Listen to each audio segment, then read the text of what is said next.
This is To the Point with Michael Williams.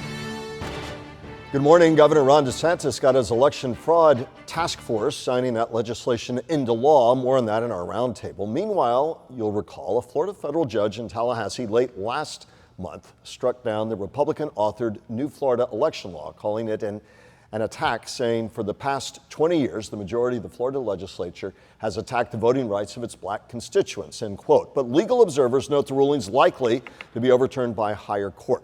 With all that said, I had recently had a chance to talk with Cecile Schoon, president of the League of Women Voters of Florida, to talk about the contested law and its effort to restrict drop boxes, tighten voter ID rules, and more. It basically made voting more difficult. It took away options, it limited options, and it was so intent on limiting options. If you look at the limitations on the drop box, and the whole concept of a drop box is to facilitate people's voting who are not able to come to regular business hours, a 9 to 5 or 8 to 6. Either they work shift work, they have family obligations, they're working 2 jobs, any number of things, or they don't get off in enough time to be able to get to the supervisor of elections office. And so it was a great boon to have the drop boxes available 24 hours, 7 days a week. And a lot of people used it, working class people, and many of those being African Americans. And Senate Bill 90, one of the things it did is it said, aha, drop box use. We want to limit that. And we want to limit it so much that we want to completely gut the reason why you have a drop box. We're going to say you cannot have drop boxes outside anymore unless the supervisor of elections pays an individual to sit there and watch the drop box. If they don't do that, they'll be fined $25,000.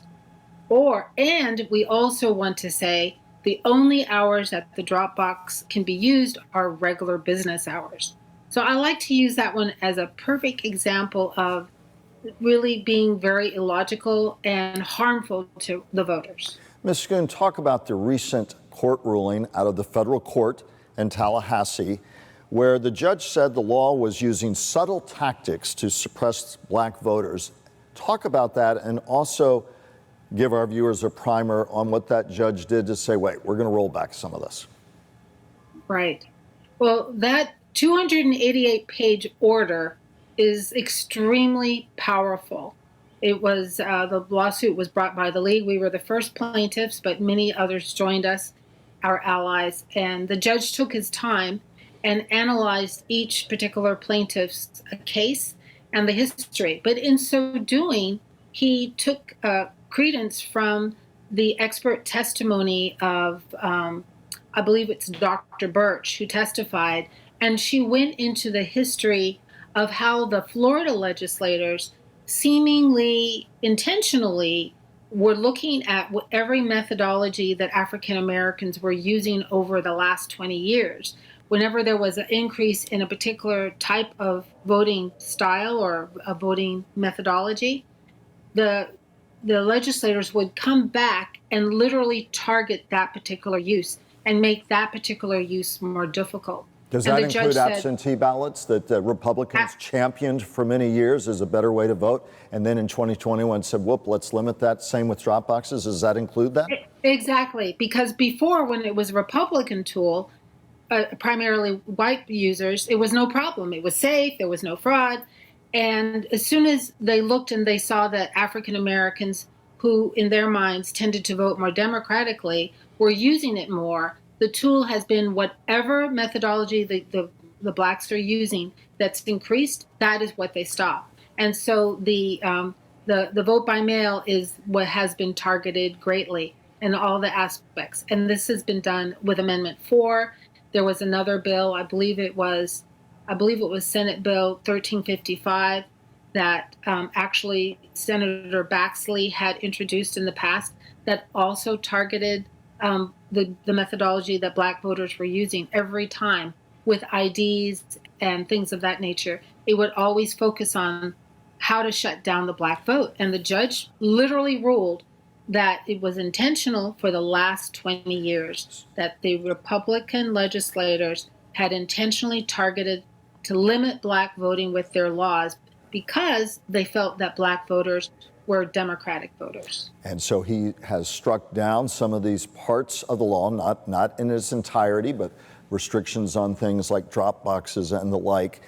What else has he rolled back right now? And how confident are you? First, talk about the rollbacks that the judge made, and then how confident you are they will stick, because this is already going on appeal to the 11th Circuit in Atlanta, and many argue that federal court is, quote, more conservative. First the rollbacks, then will it stick? Okay. Well, we talked about the drop box limitations. Those have been rolled back. So now the drop boxes will be available regular, the way they used to be, the regular hours, whatever hours that they used to be. They will not be limited to regular business hours. They will not require a paid individual to sit there and watch the drop box. So that's going to open up the use of that. The limitation on assisting people when they're within 150 feet of the precinct or the place where you vote, there is not going to be that limitation so long as it's not partisan. If you needed to assist somebody by helping them walk up a step or open the door for them, or if they've been waiting in line for a long time, giving them water or a cookie or something to help their blood sugar, we can now do that the way we used to be able to do. So that's been taken away. And the third big thing is we no longer have to give those warnings to say we may not turn your voter registration application in on time. When I say we, third-party voter registrant organizations such as the League, who when we assist people to register them to vote, the Senate Bill 90 required us to tell people a lot of things that would cause the would-be voter to not trust us, and we don't have to do that anymore. Will this all stick with the 11th Circuit? Many conservatives say no way.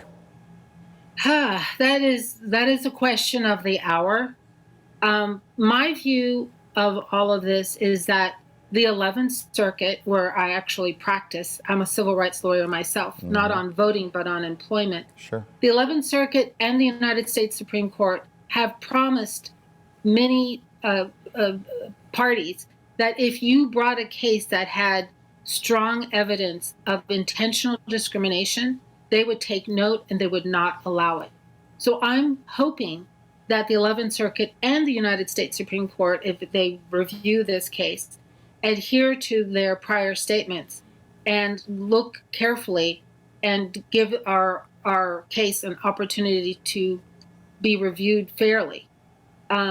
The other cases that have not done well at the 11th Circuit and also at the United States Supreme Court did not involve large-scale intentional findings of discrimination as was found here. Ironically, I've had some political scientists say this is a law that cuts both ways. And while the judge ruled that the judge, who we should note was an Obama-era appointee, while he's ruled there was an effort here to suppress black votes, I had one political scientist say, look, the law affects everyone from millions of white retirees to black Floridians to Hispanics to young people who historically vote in lower numbers. You're going to have to remember to re-register for your absentee ballot. I think it's now after every year or every other cycle. Correct me on that. To go get a new absentee ballot registration. So a lot of people are going to forget to do that. The argument some make is that the new law may stink, but it stinks for everybody. Black, white, Hispanic, young, old. Your thoughts on that? Because, of course, the League represents all voters or all voters' interest. Right. We certainly represent all voters, and we welcome all voters at all times. But we have a particular interest in encouraging and supporting those voters who have been marginalized over many, many years, and often by the government itself.